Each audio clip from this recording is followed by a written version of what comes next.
Box வாங்கிச்சு. ஆனா தலையில போட்ட துண்ட கையில போட்டு பேரம் பேசுறேன்னு இழுத்துட்டாங்க. கடைசியில நான் தான் வேணும்னு ஒரே அடம். எவனோட கட்டத்துல படமே இருக்க கூடாதோ அவனுக்கு கட்டம் கட்டி 3வது படம் வேற. இனி மார்வல் கதி அதோ கதி. படத்தோட பேரு உங்க எல்லாருக்கும் நல்லாவே தெரியும். சோ நீங்க என்ன யோசிக்கிறீங்கன்னு புரியுது. அந்த தெய்வ மகன் லோகன் பேரை நாங்க தேய்மானம் பண்ணாம இருக்கணும்னு தானே?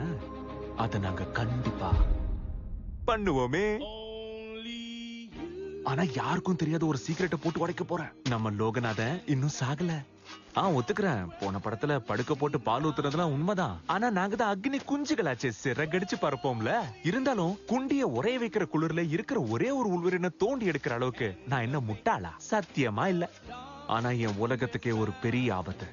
அது மட்டும் இல்லாம நம்ம அண்ணன் இங்க புதைக்கல, விதைச்சிருக்காங்க. அப்போ புடிங்கிருவோம்.